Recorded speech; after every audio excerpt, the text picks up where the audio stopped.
I'm a Navy SEAL, and I'll take dead aim at politics as usual. In November 2016, almost 1.5 million Missourians voted for Eric Greitens as their governor. Let this adventure begin!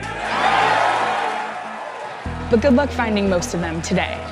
Greitens had no political experience, but he looked like the perfect political package. Navy SEAL, Rhodes Scholar, humanitarian, and a happily married father of 2. But as we toured the state, nobody seemed surprised to find their cookie-cutter governor wrapped up in a revenge porn blackmail scandal. In fact, Eric Greitens might be the most hated person in Missouri. Here's why.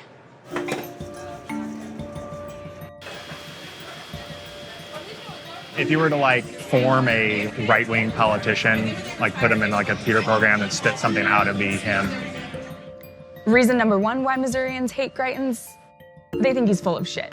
He seems like a political opportunist, first and foremost, who will kind of go with whatever the mainline Republicans want to go with.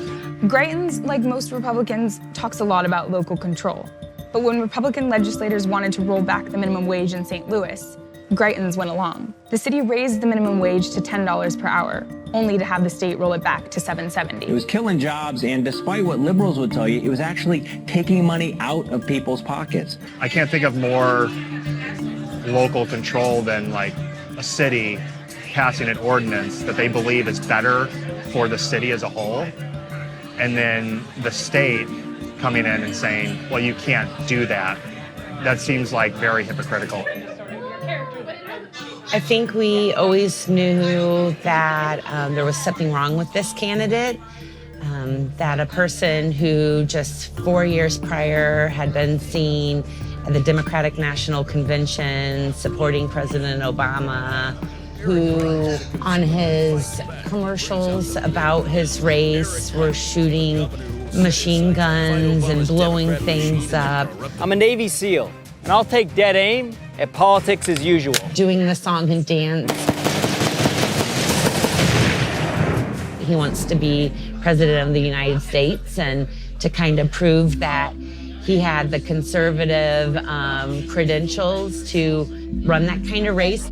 Reason number 2, his war on women, which included more abortion restrictions. You know, the politicians should have done their job, but they failed to act, so I did. I canceled their vacations, and I brought them back for a pro-life special session, and I'm convinced that we're gonna get the job done. These kinds of restrictions aren't new in Missouri, but Greitens went even further. He signed into law a 72-hour waiting period that requires the same doctor deliver counseling and perform the abortion. For many, the new allegations about an affair and alleged blackmail are another sign of Greitens' hostility toward women. I don't know how many deviants we're supposed to accept into our offices exactly.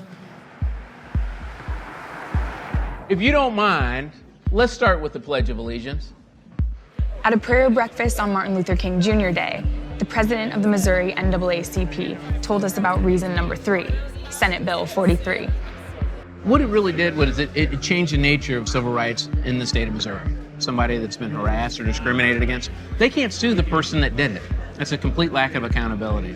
In my mind, it's akin to Jim Crow. Why did it become law? This is a business bill. It's going to help people or help companies not have to face these high verdicts or high settlements. There was a lot of money behind this bill. That's the bottom line. After Greitens signed Senate Bill 43, the NAACP issued an actual travel advisory warning African Americans about Missouri, citing the new law and other race-based incidents. It is truly a joy to be here. So let's come to God in prayer. Let's pray. Number 4, members of the legislature say Greitens' lone wolf style is impossible to work with. What was his first year in office like? Tumultuous. It's probably the best word that I have for it.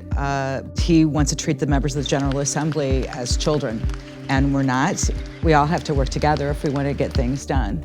And the governor seems to believe that he doesn't have to participate in that process. One of the clearest instances of when you see his zero political experience come through.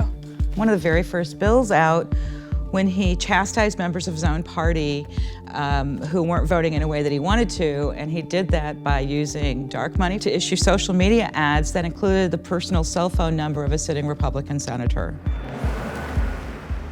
That cell phone belonged to Missouri Senator Rob Schaaf. My cell phone got full, and I wasn't able to get any messages from anybody because within a minute or two, my voicemail would be full again. He was trying to intimidate me over my pushing for disclosure of dark money. And that gets us to reason number 5, secrecy. Schaaf spent 2017 criticizing Greitens' lack of transparency and anonymous donors, despite campaigning for him the year before. I thought that he, was great.